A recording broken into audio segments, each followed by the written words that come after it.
নমস্কাৰ, মোৰ নাম খ্যাতিষ্মান দুৱাৰা আৰু মোৰ সৈতে আছে নিকুমণি পেগু। আমি ধুবুৰী মেডিকেল কলেজৰ থাৰ্ড ইয়াৰ MBBS ষ্টুডেণ্টছ আৰু আমি আজি উপস্থিত হৈছোঁহি ধুবুৰী অসম সাহিত্য সভাৰ উপ সভাপতি শ্ৰী পাশু গোপাল চক্ৰৱৰ্তী দেৱৰ ওচৰত। চ' তেখেতৰ সৈতে আমি কিছু সময় স্পেণ্ড কৰিব আহিছোঁ। আমাৰ মেইন মটিভটো হৈছে যে আমাৰ কলেজ মেগাজিন অংকুৰণ 2.0খনৰ বাবে তেখেতৰ লাইফৰ যোনখিনি এক্সপিৰিয়েঞ্চ আছে, যিখিনি উইজডম তেখেতে গেইন কৰিছে, আমি তেখেতৰ পৰা কিছু অংশ আমি শ্বেয়াৰ ল'ব বিচাৰিছোঁ, যাতে আমি সকলোৰ যোনখিনি ভিউৱাৰ্ছ আছে আমাৰ আৰু আমাৰ যোনখিনি ষ্টুডেণ্টছ আছে তেখেতসকলকো তেখেতৰ লাইফৰ এক্সপিৰিয়েঞ্চখিনি আমি দিব পাৰোঁ। চ' ককা, যদি আপুনি আমাক অনুমতিটো দিয়ে, আমি আপোনাৰ সৈতে ইণ্টাৰভিউ এটা ষ্টাৰ্ট কৰিব বিচাৰিছোঁ।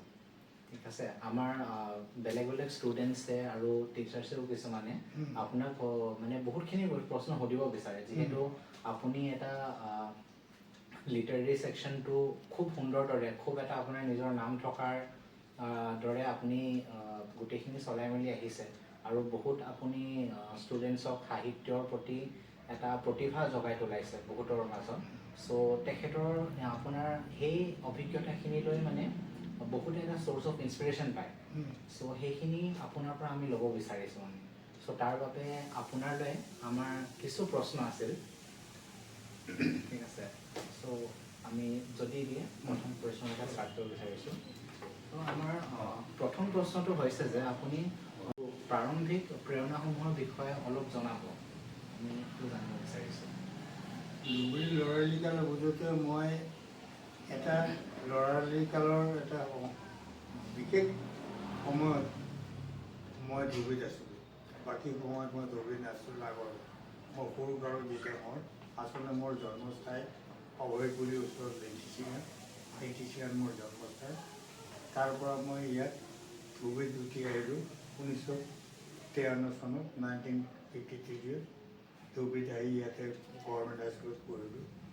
তেতিয়া ইয়াত এনেকুৱা এটা পৰিৱেশ আছিলে যে অসমীয়া মানে বিশেষকৈ চাকৰি কৰিবলৈ অহা যিসকল ব্যক্তি অসম চৰকাৰৰ চাকৰি কৰিবলগীয়া ব্যক্তিসকল যেতিয়া বদলি হৈ ধুবুৰীলৈ আহে, তেওঁলোকৰ ল'ৰা ছোৱালী পঢ়াৰ কাৰণে এখন হাইস্কুল আছিলে, সেইটো চৰকাৰী হাইস্কুল। সেইখন হাইস্কুলত ভূপেন হাজৰিকাও পঢ়িছিলে আৰু বহুতেই ডাঙৰ ডাঙৰ মানুহ পঢ়িছিল। তেওঁলোকৰ ককা দেউতা ইয়াত চাকৰি কৰিছিল, সেই সূত্ৰে ইয়াত আছিলে।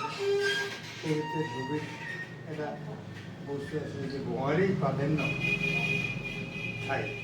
ধুবুৰী বিশেষকৈ ধুবুৰী চহৰখন বঙালী প্ৰাধান্য ঠাই। ইয়াত আৰু এবিধ এক প্ৰকাৰৰ জনগণ আছে, তেওঁলোক হৈছে দেশী। দেশীবিলাক হৈছে অসমীয়া খিলঞ্জীয়া একেবাৰে দেশীবিলাক। দেশী হিন্দু আছে, মুছলমানো আছে, দুই প্ৰকৃতিৰ মানুহ দেশী আছে। এইবিলাক মানুহ মাজত এতিয়া বঙালী প্ৰচলন স্কুলবিলাক, যে বঙালী স্কুলত আমাৰ অসমীয়া ল'ৰা ছোৱালী বঙালী স্কুলত পঢ়িব লগা হয়, এনেকুৱা এটা পৰিস্থিতি। সেইটো পৰিৱৰ্তন আনাৰ কাৰণে যিবোৰ চেষ্টা চলিছিলে, ৰাইজে যিটো চেষ্টা কৰিছিলে, বিশেষকৈ ডাঙৰ ডাঙৰ মানুহে যেনেকুৱা শৰৎচন্দ্ৰ সিন্হা, প্ৰাক্তন মুখ্যমন্ত্ৰী অসম, তাৰপিছত মানৱন্ত চক্ৰৱৰ্তী মোৰ দেউতা, এনেকৈ আছিলে। তেওঁলোকে বহুত চেষ্টা কৰি আৰু আমি ছাত্ৰ হিচাপে আন্দোলন কৰিছিলোঁ, বিভিন্ন ধৰণৰ ভাষা আন্দোলনৰ পৰা আৰম্ভ কৰি SRC মুভমেণ্ট, এইবিলাকতে আমি যোগ দিছিলোঁ। ছাত্ৰ অৱস্থাত কৰি এটা পৰিৱৰ্তন অনাৰ কাৰণে চেষ্টা কৰিছে আৰু পৰিৱৰ্তন আনিবলৈ সক্ষম হৈছিলোঁ।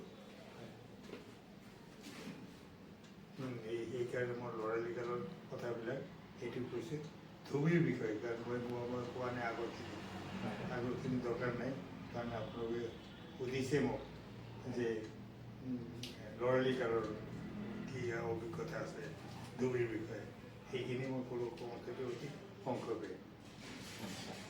চ' আপুনি মানে দুঠাইত বেলেগ বেলেগ সময়ত স্পেণ্ড কৰিছে আপোনাৰ চাইল্ডহুড পিৰিয়ডটো।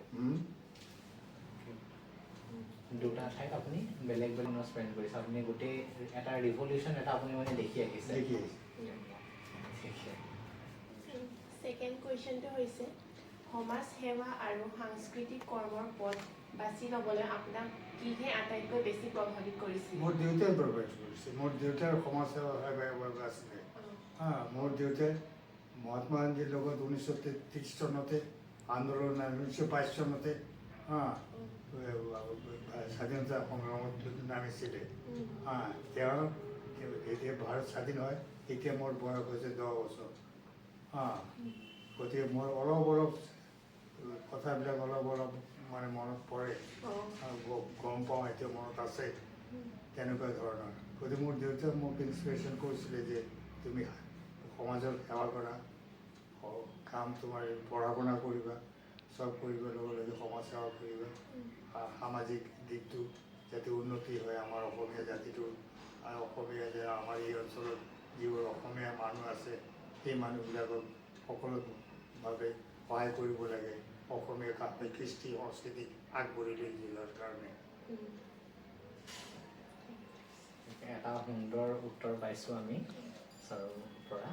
আৰু আমাৰ তৃতীয়টো প্ৰশ্ন হৈছে যে যেতিয়া আপুনি এই যাত্ৰাটো আৰম্ভ কৰিছিল, আপোনাৰ সাহিত্যিক যাত্ৰা, তেতিয়া আপোনাৰ বাবে বিশেষ আদৰ্শ ব্যক্তি হিচাপে কোন আছিল?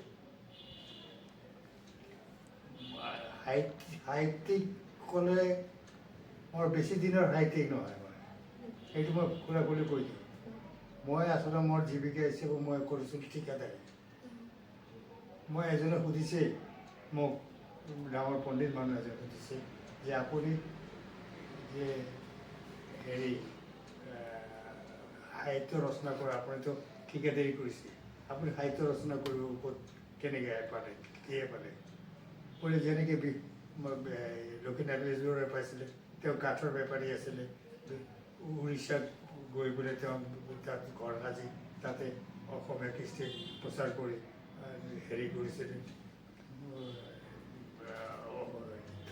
তাৰ পৰা সাহিত্য ৰচনা কৰি তেওঁ আজি ইমানবোৰ গীত ৰচনা কৰিছে। গতিকে আমি সেইটো যদি পাৰে, সেইটো ইনস্পিৰেশ্যন লৈয়ে ময়ো আগবাঢ়ি গৈছিলোঁ যে মই কিয় নোৱাৰিম। আৰু তাৰ ফলও পাইছোঁ মই এইবাৰ অসম সাহিত্য পাঠশালা অধিৱেশনত মোক তাৰ ফল হিচাপে বঁটা এটা দিছে, সীতানাথ ব্ৰহ্মচৌধুৰী সোঁৱৰণী বঁটা। সেইখন কিতাপৰ কিতাপখন হৈছে আছে ইয়াতে, অসমৰ আদিৰূপ, প্ৰাগজ্যোতিষ দৈত্য, কামৰূপ আৰু ক্ষমতা। এইখন কিতাপে শ্ৰেষ্ঠ কিতাপ হিচাপে পৰিগণিত হৈ এই বঁটাটো মোক অসম সাহিত্য প্ৰদান কৰিছে। ধন্যবাদ ককা। আপোনাৰ বহুতখিনি সুন্দৰ কথা আমি শিকিব পাই গৈছোঁ। ককাৰ লগত খুব ভাল লাগিছে। আমি আগবাঢ়িব বিচাৰিছোঁ আমাৰ চবুধৰ পৰা। আমাৰ ফৰ্থটো যি আমি জানিব বিচাৰিছোঁ, অসম সাহিত্য সভাৰ উপ-সভাপতি আপুনিতো 2005 আৰু 2006 সেই সময়ত হৈছিল ন? 2005 আৰু 2007 2 বছৰ 2 বছৰ কৰিছে। সেই সময়ত মানে সেই হিচাপে কাৰ্যনিৰ্বাহ কৰা সময়ছোৱাত আপুনি নেতৃত্ব দিয়া বা অৱদান আগবঢ়োৱা মূল পদক্ষেপসমূহ কি কি আছিল? অসম সাহিত্য সভাৰ উপ-সভাপতি যেতিয়া আমাৰ সংবিধান যিখন আছে, সেই সংবিধানত থকা কামখিনি মই সুচাৰুৰূপে কৰিব পাৰিছোঁ। মই যেতিয়া উপ-সভাপতি আছিলোঁ, তেতিয়া সভাপতি আছিলোঁ আমাৰ মাননীয় কনকেন ডেকা, তেখেত আছিলে সভাপতি। আমি দুয়ো মিলি যথেষ্ট কাম কৰিছোঁ। এনেকৈ আমাৰ এজন সম্পাদক, প্ৰধান সম্পাদক, টকা পইচাৰ খেলি মেলিৰ কাৰণে তেওঁক পৰিষ্কাৰ কৰিছিলোঁ।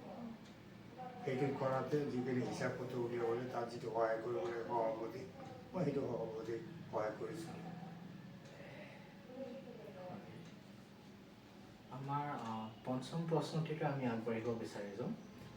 বৰ্তমান সময়ত অসমীয়া সমাজ আৰু সংস্কৃতিক গঢ় দিয়াত সাহিত্য সভাৰ ভূমিকা আপুনি কেনেদৰে চায়? সাহিত্য সভাৰ ভূমিকাটো ডাঙৰ ভূমিকা। সাহিত্যৰ ভূমিকা চাবলগীয়া নাই। আজি সাহিত্য সভাৰ কাৰণে গোটেই অসম মানে যিকোনো এটা কিবা হ'লে সাহিত্য সভা হ'লে হেৰি চায়, এটি কা আন্দোলন, অমুক আন্দোলন, তমুক আন্দোলন, চব সাহিত্য সভা কি দিব, বাৰ্তা, সেই বাৰ্তা মতে সেই কাম চলিব এনেকুৱা ধৰণৰ। গতিকে সাহিত্যৰ প্ৰতি মানুহৰ অসমীয়া মানুহৰ যিটো শ্ৰদ্ধা সেইটো অটুট থাকক, সেইটোৱে মই কামনা কৰোঁ।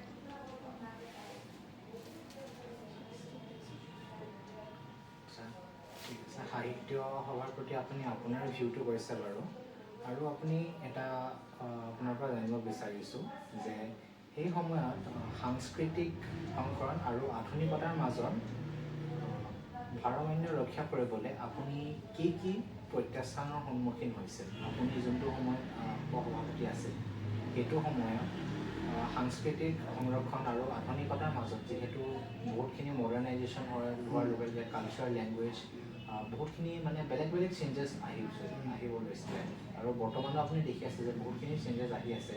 চ' বৰ্তমান চেঞ্জেছখিনিৰ মাজত যে আপুনি অসমীয়া ভাষা, জাতি বা সংস্কৃতিটো ৰক্ষা কৰিবলৈ তাৰ প্ৰতি আপোনাৰ ছাজেশ্যনটো কি হ'ব? অসমীয়া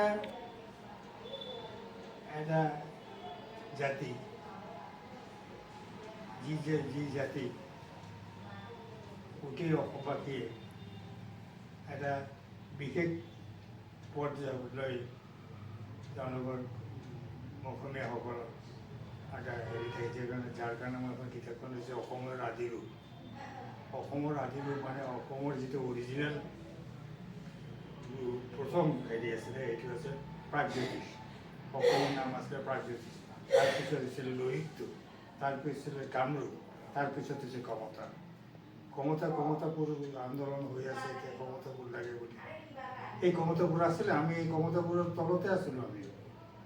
গতিকে এই যে জাতি আপুনি কৈছে যে আপুনি কি উপসভাপতি থাকোঁতে কি ধৰণৰ সাংস্কৃতিক বা বেলেগ বেলেগ বিষয় লৈ আমি যিখিনি কাম কৰিব লাগে সেইখিনি আমি সুচাৰুৰূপে কাম কৰিব পাৰিছোঁ। আমি এতিয়া নেক্সট কুৱেশ্যনলৈ আগবাঢ়িছোঁ।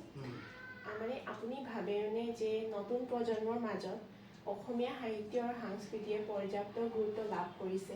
মানে আমাৰ এই নতুন জেনেৰেশ্যন, এই প্ৰজন্মই অসমীয়া সাহিত্য আৰু সংস্কৃতিৰ পৰা কিবা লাভ কৰিছেনে? অসমীয়া মিডিয়ামটো যেনেকুৱা অৱস্থা হৈছে আজিকালি, ইংলিছ মিডিয়াম হোৱাৰ কাৰণে ল'ৰা ছোৱালী পঢ়াৰ যিকোনো মানুহে এতিয়া সদায় দেখে যে ইংলিছ মিডিয়াম পঢ়াম, কোনখন ভাল স্কুল তাত পঢ়ায়, সেই পঢ়াইছে, ফলো পাইছে, তাৰ পৰা ভাল ভাল ছাত্ৰ ছাত্ৰী ওলাইছে, ভাল ভাল হেৰি পঢ়িবলৈ গৈছে, ডাক্তৰ, ইঞ্জিনিয়াৰ, বিভিন্ন হেৰিত পঢ়িবলৈ সুযোগ পাইছে। কিন্তু আমাৰ অসমীয়াৰ যে পোৱা নাই সেইটো নহয়।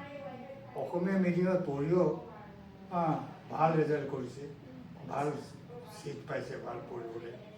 গতিকে মই ভাবোঁ যে অসমীয়াক বাদ দি অকল ইংৰাজী দি বৰ বেছি উন্নতি কৰিব পাৰিব বুলি মই ধাৰণা পাওঁ।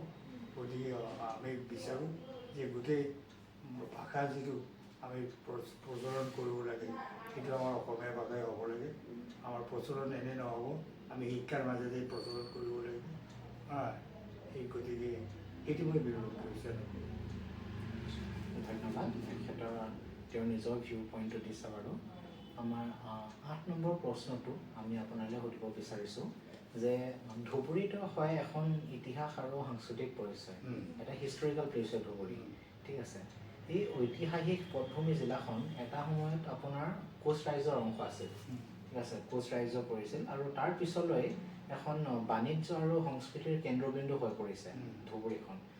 চ' বৰ্তমান অৱস্থাত ধুবুৰীৰ ইতিহাসে আজিৰ ৰাইজৰ মানুহৰ মাজত মানে কেনেকুৱা মানসিকতা এটা গঢ় দিয়ে যে ধুবুৰী বুলি ক'লে আজি বৰ্তমান মানুহৰ মাইণ্ডত মানে কোনটো কেনেকুৱা পিকচাৰ এটা বুলি হয় যেতিয়া আমি ধুবুৰী বুলি নামটো লওঁ?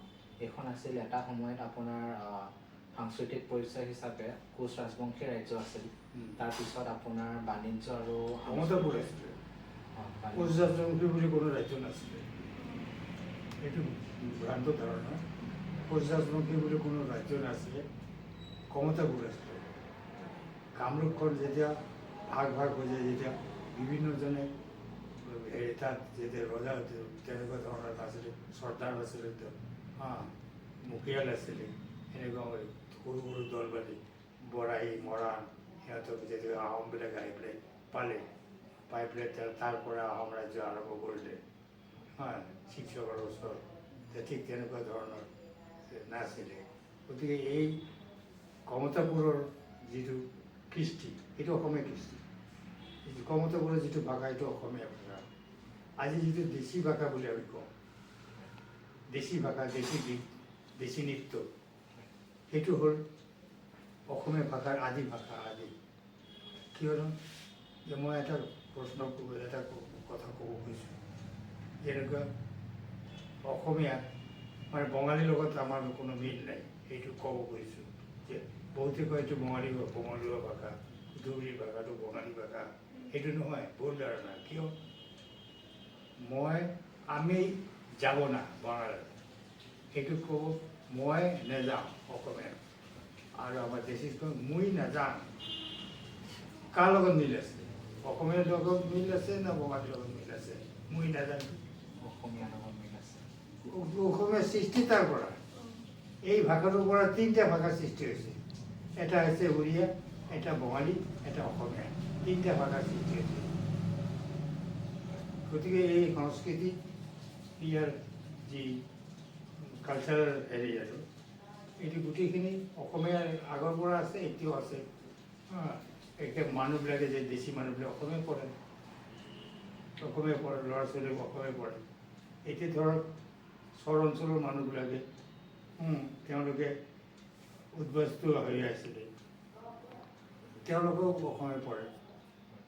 অসমীয়া পঢ়াত কোনো বাধা নাই বা উন্নতি কৰাত কোনো আপত্তি নাই। সেইটোৱে।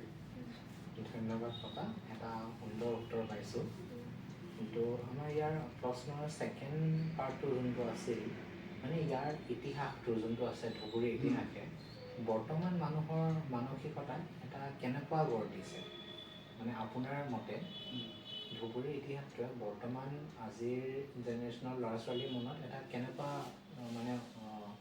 কেনেকুৱা দৃষ্টি এটা দিছে? ধুবুৰীৰ ল'ৰা ছোৱালী যিটো অসমীয়া বুলি যিটো আমাৰ খিলঞ্জীয়া যিটো কৈছোঁ হয়, এই খিলঞ্জীখিনিতো আমাৰ অসমীয়া সেইটো আছে, সেইটোতো তেওঁলোকৰতো দৃষ্টি বেলেগত নাই, বেলেগৰ ফালে চোৱা নাই। থাকিলেতো আজি বঙালীৰ প্ৰাধান্য জেগাটোত প্ৰভাৱে নিষ্পেষ হৈ গৈছে। আগত তেনেকৈ গামোচা লৈ পেলাই কোনোদিনে ইয়াত শোভাযাত্ৰা কৰা নাছিলে। এতিয়া দুৰ্গা পূজাত অসমীয়া গামোচা পিন্ধি পেলাই দলে দলে শোভাযাত্ৰা কৰে। আগতে চাদৰ মেখেলা পিন্ধিলে লুঙি বুলি কৈ টানি কৰি শিকিছিলে। আমাৰ চকুৰ আগত তেনেকুৱা হৈছে, আমাৰ ঘৰৰ মানুহ কৰিছিলে।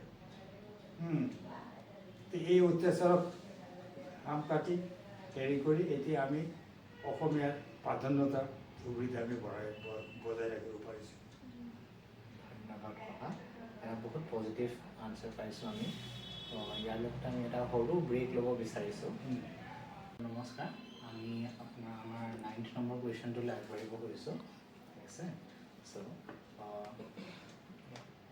ধুবুৰী ইয়াৰ সাম্প্ৰদায়িক সম্প্ৰীতিৰ বাবে জনাজাত এখন মিক্স কালচাৰ হয় ধুবুৰী, য'ত হিন্দু, মুছলমান, শিখ আৰু অন্য সম্প্ৰদায়ৰ লোকে শতিকা ধৰি একেলগে বাস কৰিছে ধুবুৰীখনত। ঠিক আছে। অসমৰ বাকী অংশৰ তুলনাত এই সাংস্কৃতিক সংমিশ্ৰণৰ কিমান অন্যান্য বা কি স্পেচিয়েল এটা আছে, সেইটো আপোনাৰ পৰা আমি জানিব বিচাৰিছোঁ। ইয়াতে এটা হেৰি আছে, পাঁচপিত দৰগাহ ধুবুৰী। দৰগাহ মানে বুজি পায়। পাঁচপিত দৰগাহ নৈৰ পাৰত এছটি বাংলৰ ওচৰতে। তাত গধূলি হ'লে হিন্দু মুছলমান চবে গৈ বোলে মমবাতি জ্বলায়। তাত মুছলমানৰ নাই, মছজিদ নাই, নামাজ পঢ়াৰ কাৰণে কোনো সুবিধা নাই। তাত মমবাতি জ্বলাব, সেৱা কৰিব গুচি আহে। এই জাতিৰ ভিতৰত হিন্দু মুছলমানৰ যিটো মিশ্ৰ এটা জাতি, এটা অসমীয়া জাতিৰ ভিতৰত এনেকুৱা ঠাই আছে, খুব কম ঠাই আছে পাঁচপিত দৰগাহ নিচিনা। গতিকে এইটোৱে প্ৰমাণ কৰে যে ধৰ্মীয় ক্ষেত্ৰত বৰ সুন্দৰভাৱে হিন্দু মুছলমান শিখ জৈন এতিয়া কি চবেই মিলি বসবাস কৰে ধুবুৰী টাউনত, ধুবুৰী চহৰত, ধুবুৰী জিলাত। গতিকে কোনো অপ্ৰীতিকৰ ঘটনা ঘটিব নোৱাৰে এই বুলি আমি জানো। কেতিয়াবা সৰু সুৰা কিবা লাগিলেও পিছত যেতিয়া সমাধান হৈ যায়, এইটোৱে আৰু। তাকে সেইটো আমাৰ এক্সপিৰিয়েঞ্চৰ পৰা দেখি আহিছোঁ যে পাষ্ট 2 to 3 years ধৰি আমি ধুবুৰীত আছোঁ। এটা বেলেগ এটা কালচাৰেল আপোনাৰ চিমিলাৰিটি এটা পোৱা গৈছে, মানে চিমিলাৰিটি নহয়, একচুৱেলি মিক্সড কালচাৰ এটা পোৱা গৈছে। চ' দেখি পিনে আমাৰো খুব ভাল লাগিছে সেইটো।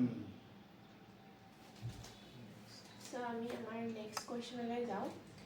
ধুবুৰীৰ মানে গুৰুদ্বাৰা, যি ভাৰতৰ অন্যতম পুৰণি গুৰুদ্বাৰা ভিতৰত এখন, যি গুৰু তেজ বাহাদুৰ ভ্ৰমণৰ সৈতে জড়িত। এই কীৰ্তিচিহ্নসমূহ জিলাখনৰ সামগ্ৰিক পৰিচয়ত কেনেদৰে অৰিহণা যোৱাই বুলি আপুনি ভাবে? গুৰুদ্বাৰাৰ বিষয়ে আপুনি কি ক'ব বিচাৰিছে? গুৰুদ্বাৰা হ'ল কেনেকৈ? ধুবুৰীত ইয়াত কোনো শিখ নাই, শিখ ধৰ্মীয় মানুহ এজনো নাই। গোটেই ধুবুৰী টাউনত নাই, ধুবুৰী জিলাতে নাই। বঙাইগাঁও চঙাইগাঁও এইফালে কিছুমান আছে পাৰত থকা। অথচ ইয়াতে ইমান ডাঙৰ গুৰুদ্বাৰা কেনেকৈ হ'ল? গুৰু টেগ বাহাদুৰ আহিছে বুলি কথা। গুৰু টেগ বাহাদুৰ কিয় আহিলে? য'ত শিখি নাই তাত গুৰুদ্বাৰা কি কৰিব? এতিয়া আমি বুৰঞ্জী চাব লাগিব। বুৰঞ্জীত দেখা যায় যে ঔৰংগজেবৰ দিনত প্ৰথমবাৰতো অসম আক্ৰমণ হৈছিলে, নোৱাৰিলে জয় কৰিবৰ কাৰণে মোগলে। ঠিক তেনেকুৱা ধৰণে ঔৰংগজেবৰ দিনত ঔৰংগজেবে অসম আক্ৰমণ কৰিবৰ কাৰণে অম্বৰাজ ৰামসিংহ, অমৰ ৰাজস্থানৰ অমৰ তাৰে ৰজা আছিলে ৰামসিংহ, তেওঁক হৰুৱাই বোলে দখল কৰি লৈছিল ঔৰংগজেবে মোগলে। তাৰপিছত তাক কৈছে তুমি চলাই থাকা, তুমি যেনেকৈ চলাই থাকা, মোৰ কথা মতে চলিলে হ'ল, মোৰ টেক্সখিনি মই পালে হ'ল, টকাখিনি পালে হ'ল। তেনেকৈ চলি আছে।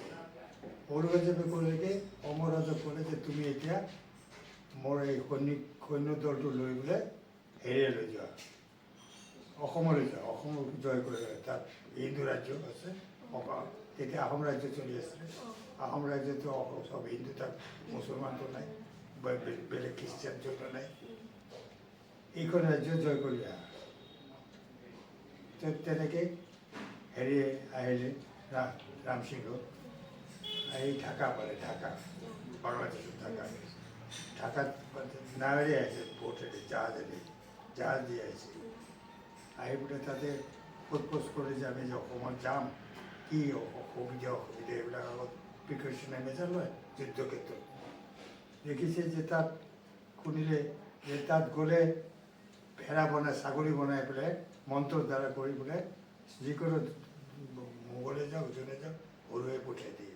সেইকাৰণে অসম আক্ৰমণ জয় কৰিব নোৱাৰে। গতিকে যেতিয়ালৈকে হেৰিবিলাক ভৌতিক বা হেৰিবিলাক কি কৰে, এইবিলাকক মন্ত্ৰৰ দ্বাৰা বিভিন্ন হেৰি কৰা, সেইটো বন্ধ কৰিব নোৱাৰে, তেতিয়ালৈ জয় কৰিব নোৱাৰে। তেতিয়া সেইটো ৰামসিংহ কৰিলে যে ঠিক আছে, তেতিয়াহ'লে মই জনাই দিম। এইবুলি হেৰি ঔৰংগজেবক জনালে যে মোৰ সেইটো যাব লাগিলে মোক দুটা বস্তু লাগিব। এটা হ'ল হেৰি 5জন পীৰ আছে আজমেৰ শ্বৰীফত, এই 5জন পীৰক মোক ঢাকাত পঠিয়াই দিয়ে। আৰু লগতে পাঞ্জাৱত আছে গুৰু টেগ বাহাদুৰ, গুৰু টেগ বাহাদুৰৰ লগত 3জন হেৰি লৈ পঠিয়াই দিয়া। একৰ্ডিংলি পঠিয়াই দিলে। যুদ্ধ হ'ল। আমাৰ আগিয়াঠুলি পাহাৰলৈকে হেৰিলৈকে গুৱাহাটীৰ কাষলৈকে গৈছিলে, ঘূৰি আহিলে, নোৱাৰিলে। আহোম সৈন্যৰ লগত নোৱাৰি ঘূৰি আহিলে, হাৰি গ'ল। ঘূৰি আহি ইয়াতে যেতিয়া আহে, যোৱাৰ সময়ত ধুবুৰীত সেইযোৰ ঠাইত য'ত গুৰুদ্বাৰ হৈছে, এতিয়া ওখনৰ মাটি, সেইটো মাটি পেলাই সৈনিকৰ দ্বাৰা মাটি পেলাই ওখ কৰিছিলে। তাতে কিছুমান হিন্দু মন্দিৰ চন্দিৰ আছিল, ভাঙি সেইটো মাটিৰ তলত খুৱাইছিলে। খুৱাই তাতে থাকি তাতে গুৰুদ্বাৰ আছিলে। তাৰপিছত হেৰি কৰিলে, বাহাদুৰে তাতে থাকি গ'ল, বাকীবিলাক ঘূৰি আহিলে। তাৰপিছত আহি পেলাই ঘূৰি গ'ল, ঘূৰি দিল্লীত সিহঁতে গ'ল, গৈ পেলাই টেগ বাহাদুৰ গ'ল। টেগ বাহাদুৰ যোৱাৰ পিছত সুধিছে যে তুমিতো নোৱাৰিলে একো কৰিবৰ কাৰণে, তুমি মুছলমান ধৰ্ম লোৱা, ঔৰংগজেবে ক'লে। তেওঁ কৈছে যে নাই, মই মুছলমান ধৰ্ম নলওঁ। বলতে তোমাৰ শিৰচ্ছেদ লওঁ। সেই বুলি হেৰি কৰিলে, চোৱা তোমাৰ লগত তিনিজনকে কাটি দিয়া। লালকিল্লাৰ ওচৰত এতিয়া এটা গুৰুদ্বাৰ আছে হেৰি টেগ বাহাদুৰ নামত। তাৰপিছত যেতিয়া সেইটো কাটি দিলে, তেতিয়া কয় এতিয়া কি কৰিবা, এতিয়া হ'ব পাৰে মুছলমান। মই নহওঁ, তালৈ কাৰণে মোক কাটি দিয়ে, এই তাতে কাটি দিলে। আৰু 5 পিচ যে আছে, সিহঁতে গম পালে যে গ'লেতো ডিঙি কাটিব, আমি নাযাওঁ, ইয়াতে থাকি যাওঁ। একদিন তেওঁলোকে ইয়াতে থাকিলে। এতিয়া 5 পিচত 3 পিচ আমাৰ নদীৰ পাৰত সমাধি হৈছে, আৰু 2 পিচ হৈছে এই হস্পিটেলৰ ওচৰত থানাৰ। এই হৈছে গুৰুদ্বাৰাৰ হিষ্ট্ৰী। গুৰুদ্বাৰা ইয়াত কোনো ধৰ্ম প্ৰচাৰৰ কাৰণে খুব লেকচাৰ দিছে, অসমীয়াত হেৰি লিখিছে, কিতাপ লিখিছে, যে প্ৰচাৰ কৰিব আহিছিল, ধৰ্ম প্ৰচাৰ কৰি আহি তেওঁ বহুত কাম কৰি গৈছিল। মিছা কথা, হিষ্ট্ৰী নয়, বুৰঞ্জী নকয়। মই যিবিলাক কৈছোঁ সেইবিলাক বুৰঞ্জীৰ পাছৰ পৰা আমি এটা নতুন ইনফৰ্মেশ্যন পাইছোঁ প্ৰিয় ককাৰ পৰা। ধন্যবাদ ককা, ইমানখিনি যে আপুনি এটা লিটাৰেচাৰৰ পৰা আপুনি বুৰঞ্জী পাই পিনে তাৰ বিষয়েও আপুনি জ্ঞান এটা দি দিছে। আমি খুব সুখী মই হৈছোঁ, লিখিছোঁ, হৈছোঁ। মোৰ কিতাপত আছে, প্ৰবন্ধ সংকলনত আছে। আমি আমাৰ নেক্সট কুৱেশ্যনটোলৈ আগবাঢ়িব বিচাৰিছোঁ। যদি আমি ধুবুৰীখন অসমৰ বেলেগ ডিষ্ট্ৰিক্টৰ লগত কম্পেয়াৰ কৰোঁ, ঠিক আছে, কিছুমান আপোনাৰ ডিষ্ট্ৰিক্ট আপোনাৰ ভাষা বা ৰিলিজিয়াছ স্পেচিফিক টাইপৰ পোৱা যায়, কিন্তু ধুবুৰীখন আপোনাৰ তেনেকুৱা নহয়। ধুবুৰীখনক এটা মাল্টিকালচাৰেল, লিংগুইষ্টিক, আপোনাৰ ভাষা, ৰীতি নীতি আৰু বেলেগ বেলেগ ধৰণৰ আছে, বেলেগ টাইপৰ মিলনি হৈ আহিছে, ঠিক আছে। এই বহু সাংস্কৃতিক পৰিৱেশটোৱে ডিষ্ট্ৰিক্টখনৰ মানে মানুহখিনিৰ বাবে এটা কি শক্তি আৰু প্ৰত্যাহ্বান কঢ়িয়াই আনিছে?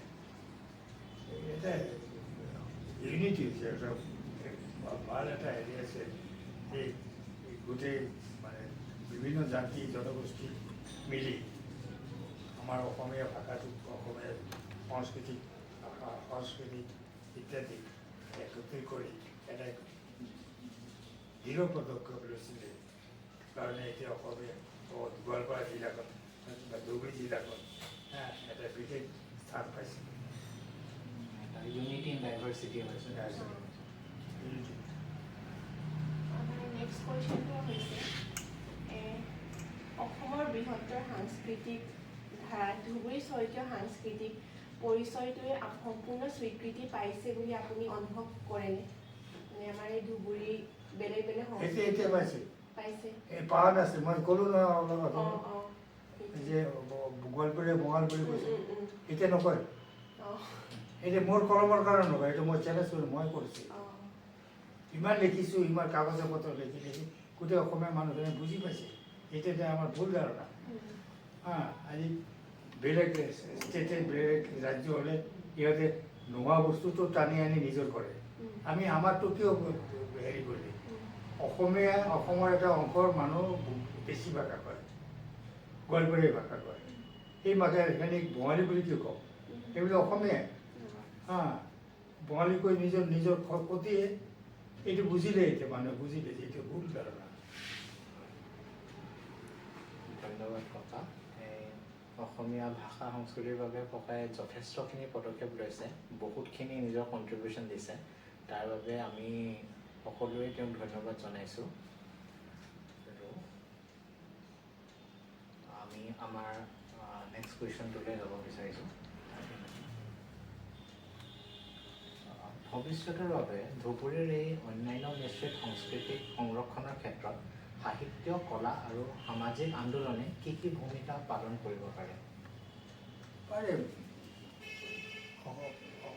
কৰি আছে বিভিন্ন সাংস্কৃতিক হেৰি আমাৰ অসমীয়া হেৰিৰ ভিতৰত, খিলঞ্জীয়া মানুহৰ ভিতৰত একত্ৰিত কৰে বিভিন্ন সাংস্কৃতিক হেৰি আলোচনাৰ মাধ্যমত বিভিন্ন ধৰণত আগবাঢ়ি গৈ আছে। গতিকে এনেকুৱা নহয় যে অকলে কিবা কৰিছে তেনেকুৱা নহয়, গোটেই মিলি মানে ইয়াৰ উন্নতিৰ হকে কাম কৰি আছে। ধন্যবাদ। এতিয়া নেক্সট হৈছে আমাৰ ধুবুৰীত এজন সমাজকৰ্মী হিচাপে আপুনি বহুলভাৱে সন্মানিত। আপুনি ইমান সন্মানিত, সাহিত্য আৰু সাংস্কৃতিৰ সমান্তৰালত সমাজ সেৱাৰ কাম হাতত ল'বলৈ আপোনাক কিহে প্ৰেৰণা যোগাইছিলে? কি হ'ল আৰু এবাৰ?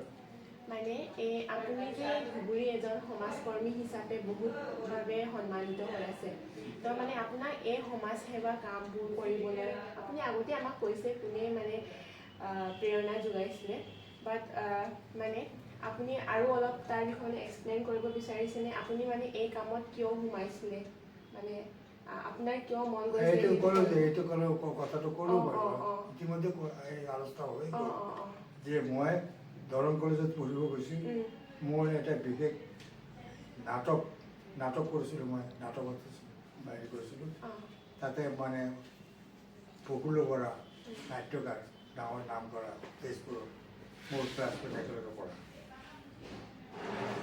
প্ৰফুল্ল বৰাৰ নিচিনা মানুহে মোক কয় যে মই ক'লো মোক এটা পাৰ্ট দে, মই কৰিব একেবাৰে কি নাটকত। তই কি নাটক কৰিবি, তইতো অসমীয়া গোৱালপাৰীয়া বহা। আপোনাক চিধা মুখতে এনেকৈ ডাইৰেক্ট মুখত ডাইৰেক্ট কৈছে। আৰু মোক কি নহয়, এতিয়া কটন কলেজত পঢ়া, ইঞ্জিনিয়াৰিং পঢ়া, ডাক্তৰী পঢ়া, মোৰ ডাঙৰ দাদা এইজন আছে আছাম মেডিকেল কলেজত ফাৰ্ষ্ট বেষ্ট ডিব্ৰুগড়ৰ, Kamakhya doctor Kamakhya Chakraborty, 99 years old এতিয়া আছে যে। তেওঁ কয় যে মোকো কৈছে মই ডিব্ৰুগড়ত যেতিয়া পঢ়িবলৈ আহোঁ গোৱালপাৰীয়া বঙাল। গতিকে এই যে গোৱালপাৰীয়া বঙালটো যে ভুল ধাৰণা, মই কাজিয়া কৰিব যোৱা নাই, ভুল ধাৰণাৰ কাৰণে প্ৰমাণ বাহিৰ কৰিছোঁ। বিভিন্ন বুৰঞ্জী পঢ়ি, বিভিন্ন ইতিহাস পঢ়ি, তাৰ পৰা ওলাই লৈ এক্সট্ৰেক্ট কৰি বিভিন্ন জনে বঙালী সাহিত্যিক, বঙালী লিখক, তেওঁলোকৰ বুৰঞ্জীবিদ, তেওঁলোকৰ বুৰঞ্জীৰ পাতৰ পৰা কাঢ়ি আনি মই মোৰ কৰিছোঁ, মোৰ সাহিত্যত সংযোগ কৰিছোঁ। গতিকে তেনেকৈ মানে হেৰি হৈছিল। আপোনাক যেতিয়া আপোনাক কৈছে যে গোৱালপাৰীয়া বঙাল বুলি, আপুনি মানে যোনটো এটা হিউমিলিয়েশ্যন বা অলপ ইনচাল্ট টাইপ যোনটো ইনচাল্ট বুলি ভাবিছোঁ মই, এইটো কিন্তু কিয় কৰে মই মানে গুৰি ধৰিছোঁ, কিয় এই ধাৰণাটো কিয় নাথাকে। গতিকে তেতিয়া সংগঠন কৰি যাওঁতে গোটেই অসমবাসীয়ে গম পালে যে 4 বছৰ 5 বছৰ 8 বছৰ লাগিছে মোক এই গোটেইখিনি কৰি উলিয়াইছে। তেখেতে কোৱা এটা ইনচাল্ট ককাই এটা ইনচাল্টে কৰা হ'ল বাৰু, ইনচাল্ট কৰা বুলিয়ে ধৰিছোঁ, যদি এই নকৰে ক্ষমা কৰিব, এনেকুৱা ৱৰ্ড ইউজ কৰিছোঁ। মই দেখিছোঁ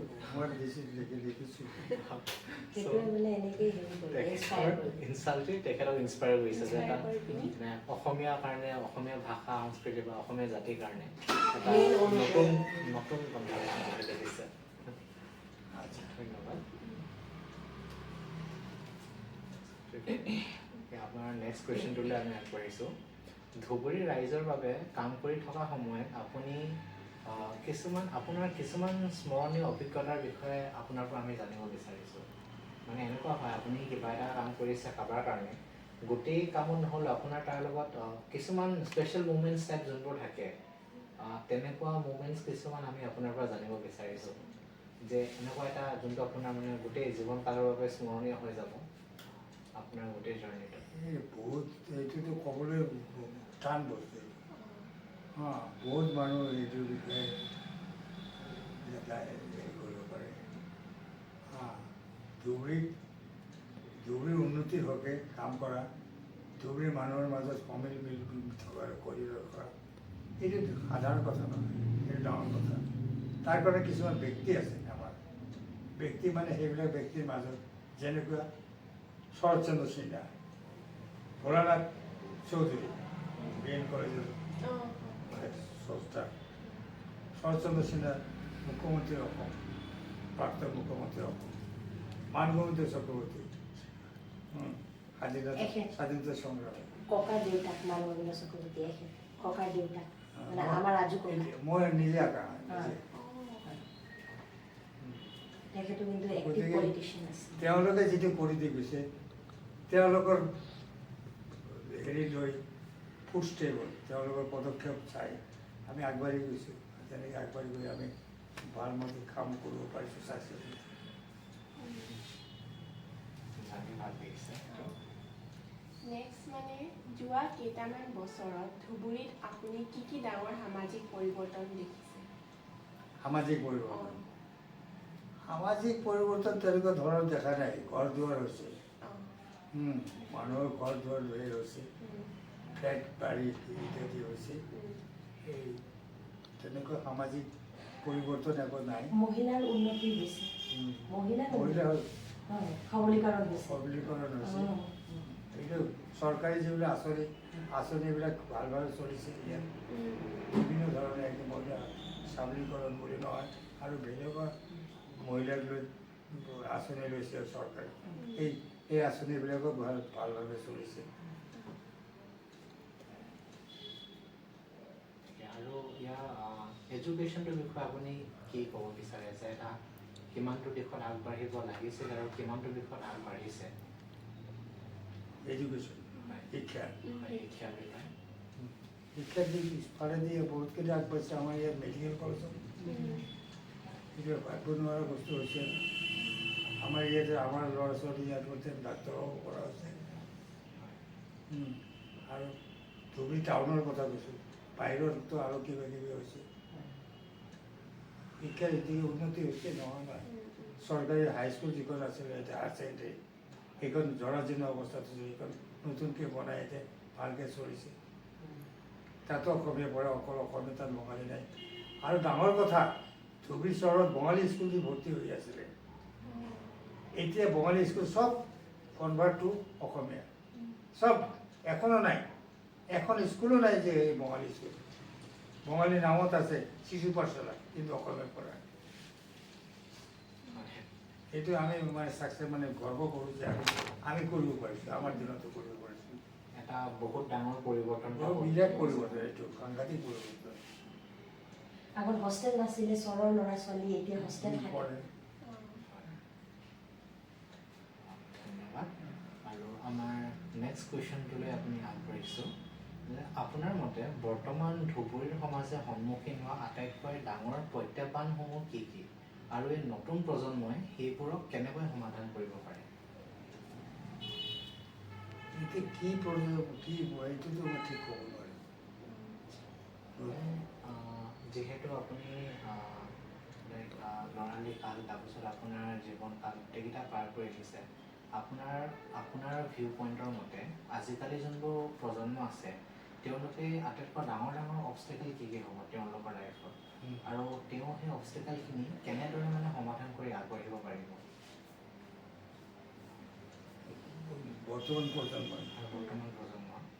বৰ্তমান প্ৰজন্মই পৰিৱৰ্তন আনিছে, নহয় বহুতখিনি পৰিছে। তাৰ প্ৰমাণ তোমালোকে প্ৰমাণ। বৰ্তমান তোমালোকে প্ৰমাণ, আৰু বেলেগত যাব নালাগে। নতুন প্ৰজন্মই কিমান আগবাঢ়ি গৈছে চব ফালে, পঢ়া শুনা কৰা, চাকৰি বাকৰি কৰা, যোনফালে কৰা চব ফালে আগবাঢ়ি গৈছে। ধন্যবাদ। এতিয়া আমাৰ ধুবুৰী চিকিৎসা মহাবিদ্যালয়ৰ মানে আমাৰ ষ্টুডেণ্টবিলাকৰ পৰা এটা কুৱেশ্যন আছে কি ধুবুৰী চিকিৎসা মহাবিদ্যালয়ৰ চিকিৎসা বিজ্ঞানৰ ছাত্ৰ ছাত্ৰীসকলক স্বাস্থ্য সেৱাৰ উপৰিও সমাজৰ প্ৰতি তেওঁলোকৰ ভূমিকা সম্পৰ্কে আপুনি কি বাৰ্তা দিব বিচাৰিব? মই বাৰ্তা এইটোৱে দিব খুজিছোঁ যে তেওঁলোকে ভালকৈ পঢ়ক, পঢ়ি পেলাই ধুনীয়াকৈ ডক্তৰ হওক, অকল যে চাকৰি কৰি পইচা ঘটা কাম নকৰি সামাজিক কামত ব্ৰতী কৰি আৰু দেশৰ উন্নতি ঘাটত ৰোগী শুশ্ৰূষা কৰাৰ ক্ষেত্ৰত আজি ৰাতি হ'লেও নাযাওঁ, এই কথাটো বন্ধ কৰি ৰাতি দিন নিৰ্ভয়ে কাম কৰিবৰ কাৰণে মই আহ্বান জনাওঁ। এইটো এটা বহুত সুন্দৰ মেছেজ এটা দিছে ককাই আমাৰ নিচিনা ষ্টুডেণ্টছৰ কাৰণে বা সকলোবোৰ ষ্টুডেণ্টছৰ কাৰণে একচুৱেলি এইটো তেখেতৰ পইণ্টটো ফ'ল' কৰিব লাগে। চ' আমি নেক্সট কুৱেশ্যনটোলৈ আগবাঢ়িছোঁ। আজিৰ যুৱক যুৱতীসকলে পেছাদাৰী বিকাশৰ লগতে সাহিত্য, সংস্কৃতি আৰু সমাজৰ প্ৰতি থকা দায়িত্বৰ মাজত কেনেকৈ ভাৰসাম্য ৰক্ষা কৰিব পাৰে? আজিৰ যুৱক যুৱতীসকলে পেছাদাৰী বিকাশৰ লগতে সাহিত্য, সংস্কৃতি আৰু সমাজৰ প্ৰতি থকা দায়িত্বৰ মাজত কেনেদৰে ভাৰসাম্য ৰক্ষা কৰিব পাৰে? আজিৰ প্ৰজন্মই আৰু বৰ্তমান প্ৰজন্মই ভাৰসাম্য ৰক্ষা কৰিব পাৰে, কৰি আছে। সেইটোতো নতুন কথা নহয়।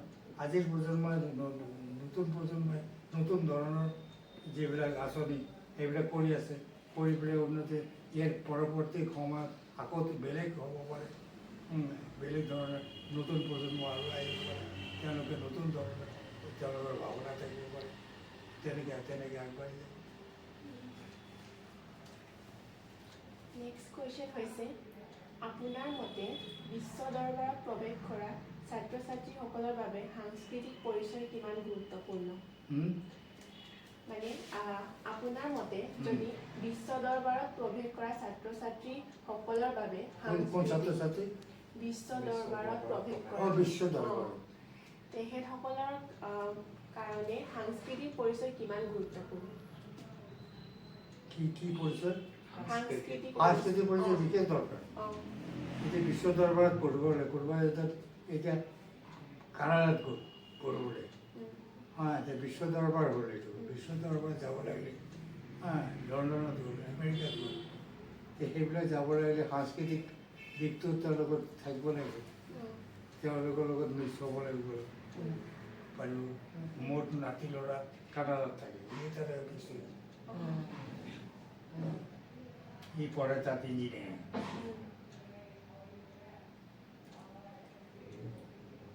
আৰু ঠিকে বাৰু, এইটো এটা সুন্দৰ উত্তৰ দিলে সহায়।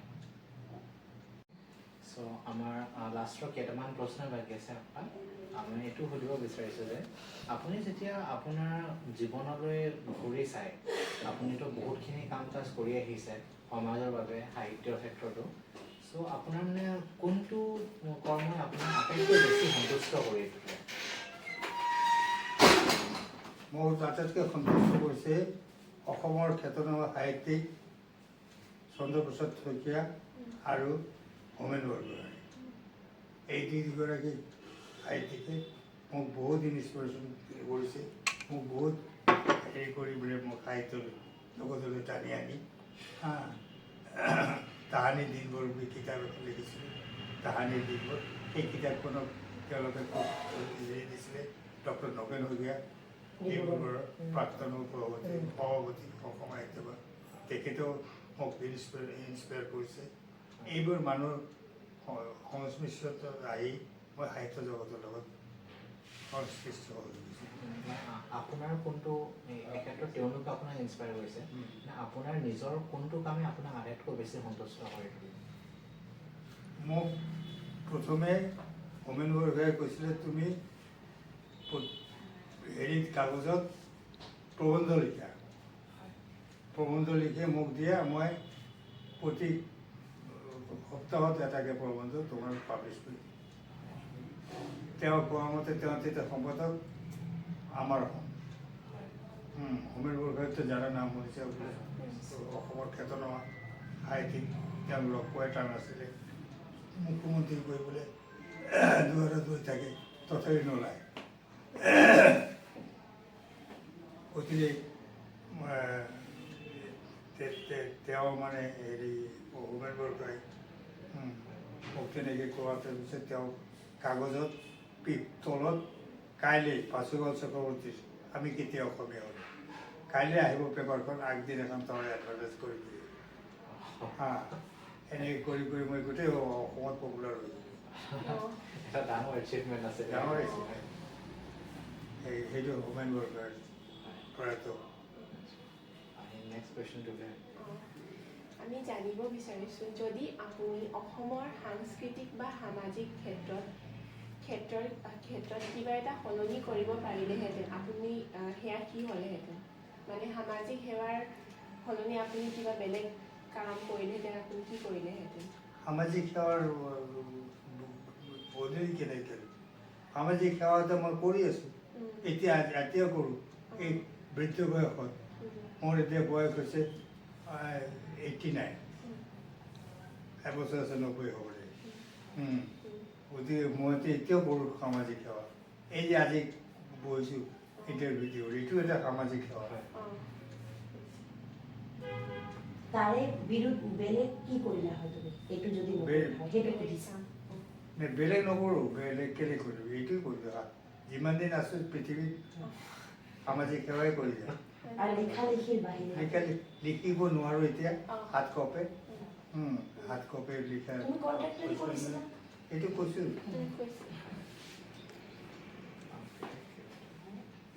আৰু নহয় মানে এইটো এটা এড কৰিব বিচাৰিছোঁ যে সাংস্কৃতিক আৰু সামাজিক ক্ষেত্ৰত নেক্সট আমি এটা অন্তিম প্ৰশ্নটো আপোনাক সুধিছোঁ। ঠিক আছে, আপুনি গোটেই জীৱনত বহুতখিনি আপোনাৰ সামাজিক কাম বা সাহিত্যিক কাম বহুতখিনি কৰিছে ৰাইজৰ বাবে, আৰু বহুতখিনি ষ্টুডেণ্টছৰ বাবে আপুনি এটা নতুন ইনস্পিৰেশ্যন হয়। বহুত অসমীয়া ভাষা সংস্কৃতি আপুনি এটা নতুন ৰূপত গঢ় দিয়াত আপোনাৰ বিশেষ অৱদান আছে। গোৱালপৰীয়া বঙালী টাৰ্মটো যোনটো ইউজ কৰিছে বুলি কৈছে, সেইটো আপুনি আঁতৰাই দিছে। দেশী মানুহখিনিক, দেশী ভাষা কোৱাখিনিক অসমীয়া বুলি এটা নতুন স্বীকৃতি আপুনি প্ৰদান কৰিছে। ইমানখিনি কৰাৰ পিছত আপোনাৰ মানে ধুবুৰী, বিশেষকৈ ধুবুৰী আৰু লগতে অসমৰ সকলো ৰাইজে আপোনাক কেনেদৰে মনত ৰখাটো বিচাৰে? তেওঁলোকে কেনেদৰে মোক মনত ৰাখিব বিচাৰে? তুমি তাহাঁতক কেনেদৰে তোমাৰ মনত ৰখাটো বিচাৰা? সেইবিলাক মানুহ কেনেদৰে মনত ৰাখা না মোক নহয় মানুহবোৰে আপোনাক কেনেদৰে মনত ৰখাটো বিচাৰে? মই তাকে কৈছোঁ, মানুহবোৰে আপোনাৰ মানুহবোৰে মোক কেনেদৰে সাধাৰণ মানুহ হিচাপে গণ্য কৰিলে যথেষ্ট। মোৰ তাতকৈ বেছি নালাগে। সাধাৰণ মানুহ এনে যেতিয়া সাহিত্য সন্মান দিছে, এটা উপাধিও দিছে সীমান্ত পৰুৱা। মই এতিয়া নামৰ আগত সীমান্ত পৰুৱা লিখিব পাৰোঁ।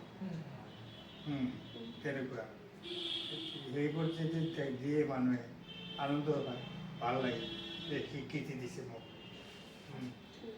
তেনেকুৱা ধৰণৰ কি দিয়ে, মানুহে যিটো ভাল বুজে, যিটো কৰে সেইটোৱে মই ভাল পাওঁ।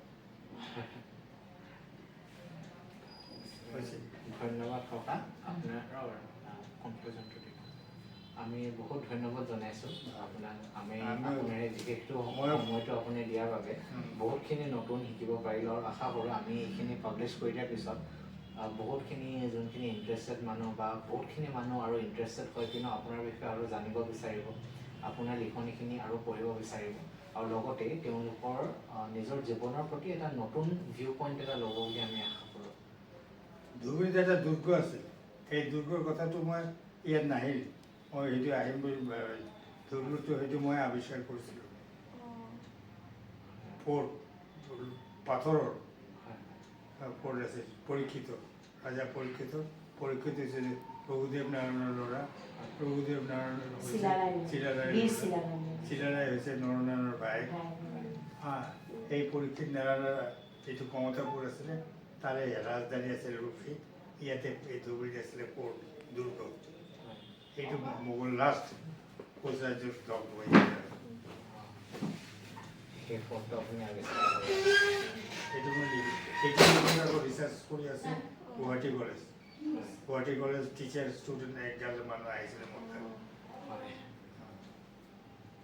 ধন্যবাদ ককা। ইয়াৰ পৰা গম পালোঁ যে আপুনি বহুতখিনি কাম কাৰ্য কৰি আহিছে, সমাজ সেৱক আৰম্ভ কৰি সাহিত্য, আৰু বহুতখিনি ক্ষেত্ৰত আপোনাৰ অৱদান আছে। ইমানখিনি কৰোৱাৰ বাবে আমি সকলোৱে আপোনাক ধন্যবাদ জনাইছোঁ, আৰু আশা কৰোঁ যাতে এনেদৰেই আৰু নতুন প্ৰজন্মই আপোনাৰ পৰা ইনস্পিৰেশ্যন লৈ এই ভাল কামসমূহ আৰু আগবঢ়াই যায়। মই চেষ্টা কৰিম। ধন্যবাদ।